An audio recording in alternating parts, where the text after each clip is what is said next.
जय श्री कृष्ण।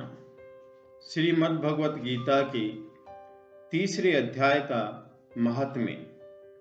श्री भगवान कहते हैं, प्रिय जन स्थान में एक जड़ नामक ब्राह्मण था जो कौशिक वंश में उत्पन्न हुआ था। उसने अपना जातीय धर्म छोड़कर बनिए की वृत्ति में मन लगाया।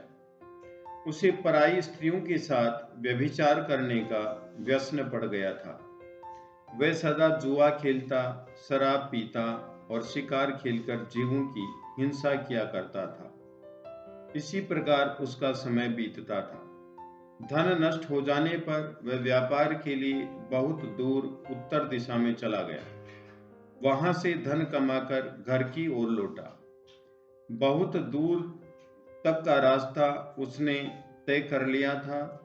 एक दिन सूर्यास्त हो जाने पर जब दसों दिशाओं में अंधकार फैल गया, तब एक वृक्ष के नीचे उसे लुटेरों ने धर दबाया और शीघ्र ही उसके प्राण ले ली। उसके धर्म का लोप हो गया था, इसलिए वह बड़ा भयानक प्रेत हुआ। उसका पुत्र बड़ा धर्मात्मा और वेदों का विद्वान था। उसने अब तक पिता के लौट आने की राह देखी। जब वे नहीं आए, तब उनका पता लगाने के लिए वह स्वयं भी घर छोड़कर चल दिया। वह प्रतिदिन खोज करता, मगर राहगीरों से पूछने पर भी उसे उनका कुछ समाचार नहीं मिलता था। तदंतर एक दिन एक मनुष्य से उसकी भेंट हुई जो उसके पिता का सहायक था। उससे सारा हाल जानकर उसने पिता की मृत्यु पर बहुत शोक किया। वह बड़ा बुद्धिमान था। बहुत कुछ सोच विचार कर पिता पारलौकिक कर्म करने की इच्छा से आवश्यक सामग्री साथ ले उसने काशी जाने का विचार किया। मार्ग में 7-8 मुकाम डालकर वह 9वें दिन उसी वृक्ष के नीचे पहुंचा जहां उसके पिता मारे गए थे। उस स्थान पर उसने संध्या उपासना की और गीता के तीसरे अध्याय का पाठ किया। इसी समय आकाश में बड़ी भयानक आवाज हुई। उसने अपने पिता को भयंकर आकार में देखा। फिर तुरंत ही अपने सामने आकाश में उसे एक सुंदर विमान दिखाई दिया जो महान तेज से व्याप्त था। उसमें अनेकों क्षुद्र घंटिकाएं लगी थी। उसके तेज से समस्त दिशाएं आलोकित हो रही थी। ये दृश्य देखकर उसके चित्त की व्यग्रता दूर हो गई। उसने विमान पर अपने पिता को दिव्य रूप धारण किए विराजमान देखा। उनके शरीर पर पीतांबर शोभा पा रहा था और मुनिजन उनकी स्तुति कर रहे थे। उन्हें देखते ही पुत्र ने प्रणाम किया। तब पिता ने भी उसे आशीर्वाद दिया। तत्पश्चात उसने पिता से ये सारा वृत्तांत पूछा। उसके उत्तर में पिता ने सब बातें बताकर इस प्रकार कहना आरंभ किया, बेटा, दैववश मेरे निकट गीता के तृतीय अध्याय का पाठ करके तुमने इस शरीर के द्वारा किए हुए दुस्त्यज कर्म बंधन से मुझे छुड़ा दिया। अतः अब घर लौट जाओ, क्योंकि जिसके लिए तुम काशी जा रहे थे वह प्रयोजन इस समय तृतीय अध्याय के पाठ से ही सिद्ध हो गया है।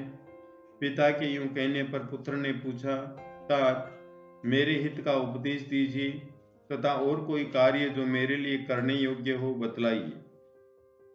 तब पिता ने उससे कहा, अनग, तुम्हें यही कार्य फिर करना है। मैंने जो कर्म किया है वही मेरे भाई ने भी किया था। इससे वे घोर नरक में पड़े हैं। उनका भी तुम्हें उद्धार करना चाहिए तथा मेरे कुल के और भी जितने लोग नरक में पड़े हैं उन सबका भी तुम्हारे द्वारा उद्धार हो जाना चाहिए। यही मेरा मनोरथ है। बेटा, जिस साधन के द्वारा तुमने मुझे संकट से छुड़ाया है उसी का अनुष्ठान औरों के लिए भी करना उचित है। उसका अनुष्ठान करके उससे होने वाला पुण्य उन नारकी जीवों को संकल्प करके दे दो।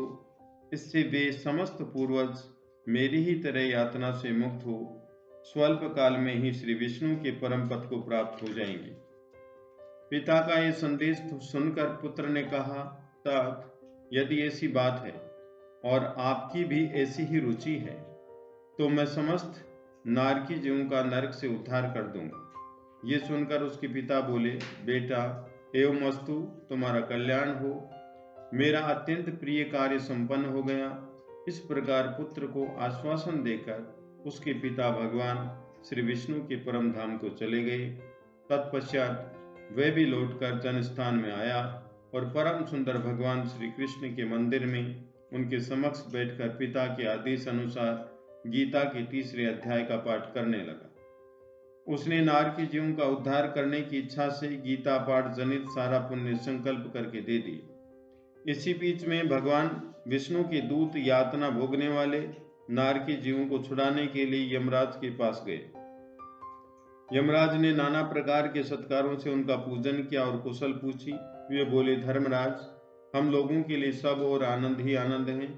इस प्रकार सत्कार करके पितृलोक के सम्राट परम बुद्धिमान यम ने विष्णु दूतों से यमलोक में आने का कारण पूछा। तब विष्णु दूती ने कहा, यमराज, शीश शैया पर शयन करने वाले भगवान विष्णु ने हम लोगों को आपके पास कुछ संदेश देने के लिए भेजा है। भगवान हम लोगों के मुख से आपकी कुशल पूछते हैं और ये आज्ञा देते हैं कि आप नरक में पड़े हुए समस्त प्राणियों को छोड़ दें।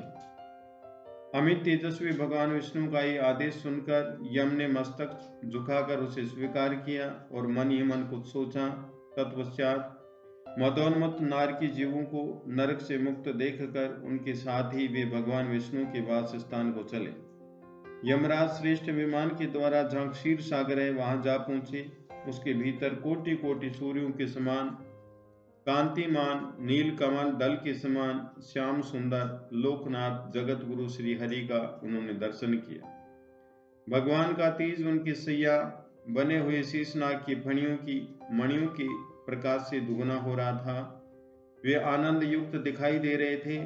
उनका हृदय प्रसन्नता से परिपूर्ण था। भगवती लक्ष्मी अपनी सरल चितवन से प्रेम पूर्वक उन्हें बार बार निहार रही थी। चारों ओर योगी जन भगवान की सेवा में खड़े थे। उन योगियों की आंखों के तारे ध्यानस्थ होने के कारण निश्चल प्रतीत होते थे। देवराज इंद्र अपने विरोधियों को परास्त करने के उद्देश्य से भगवान की स्तुति कर रहे थे। ब्रह्मा जी के मुख से निकले हुए वेद दांत वाक्य मूर्तिमान होकर भगवान के गुणों का गान कर रहे थे। भगवान पूर्णतः संतुष्ट होने के साथ ही समस्त योगियों की ओर से उदासीन प्रतीत होते थे। जीवों में से जिन्होंने योग साधन के द्वारा अधिक पुण्य संचन किया था, उन सबको ही साथ वे कृपा दृष्टि से निहार रहे थे। भगवान अपने स्वरूप भूत अखिल चराचर जगत को आनंदपूर्ण दृष्टि से आमोदित कर रहे थे। शीशनाग की प्रभा से उद्भासित एवं सर्वत्र व्यापक दिव्य विग्रह धारण किए नीलकमल के सदृश श्याम वर्ण वाले श्री हरि ऐसे जान पड़ते थे मानो चांदने से घिरा हुआ आकाश सुशोभित हो रहा हो। इस प्रकार भगवान की झांकी करके यमराज अपनी विशाल बुद्धि के द्वारा उसकी स्तुति करने लगे। यमराज बोले, संपूर्ण जगत का निर्माण करने वाले परमेश्वर, आपका अंतःकरण अत्यंत निर्मल है। आपके मुख से ही वेदों का प्रादुर्भाव हुआ है। आप ही विश्वरूप और इसके विधायक ब्रह्मा हैं। आपको नमस्कार है। अपने बल और विवेक के कारण जो अत्यंत दुर्धर्ष प्रतीत होते हैं, ऐसे दानवेंद्रों का अभिमान चूर्ण करने वाले भगवान विष्णु को नमस्कार है। पालन के समय सत्वमय शरीर धारण करने वाले विश्व के आधारभूत सर्वव्यापी श्री हरि को नमस्कार है। समस्त देहधारियों की पातक राशि को दूर करने वाले परमात्मा को प्रणाम है, जिनके ललाटवर्ती नेत्र की तनिक सा खुलने पर भी आग की लपटें निकलने लगती हैं। उन रुद्र रूपधारी आप परमेश्वर को नमस्कार है। आप संपूर्ण विश्व के गुरु आत्मा और महेश्वर हैं, अतः समस्त वैष्णव जनों को संकट से मुक्त करके उन पर अनुग्रह करते हैं। आप माया से विस्तार को प्राप्त हुए अखिल विश्व में व्याप्त होकर भी कभी माया अथवा उससे उत्पन्न होने वाले गुणों से मोहित नहीं होते। माया तथा माया जनित गुणों के बीच में स्थित होने पर भी आप पर उनमें से किसी का प्रभाव नहीं पड़ता। आपकी महिमा का अंत नहीं है, क्योंकि आप असीम हैं। फिर आप वाणी के विषय कैसे हो सकते हैं? अतः मेरा मौन रहना ही उचित है। इस प्रकार स्तुति करके यमराज ने हाथ जोड़कर कहा, जगत गुरु, आपके आदेश से इन जीवों को गुण रहित होने पर भी मैंने छोड़ दिया है। अब मेरे योग्य और जो कार्य हो उसे बताइए। उनके यूं कहने पर भगवान मधुसूदन मेघ के समान गंभीर वाणी द्वारा मानो अमृत रस से सींचते हुए बोले, धर्मराज, तुम सबके प्रति समान भाव रखते हुए लोगों का पाप से उद्धार कर रहे हो। तुम पर देहधारियों का भार रखकर मैं निश्चिंत हूँ, अतः तुम अपना काम करो और अपने लोक को लौट जाओ। यूं कहकर भगवान अंतर्ध्यान हो गए। यमराज भी अपनी पुरी को लौट गए। तब वह ब्राह्मण अपनी जाति के और समस्त नारकी जीवों का नरक से उद्धार करके स्वयं भी श्रेष्ठ विमान द्वारा श्री विष्णु धाम को चला गया। तो विद्वान साथियों, तृतीय अध्याय का महात्म्य यह है। तृतीय अध्याय का पाठ अवश्य करना चाहिए। जय श्री कृष्ण।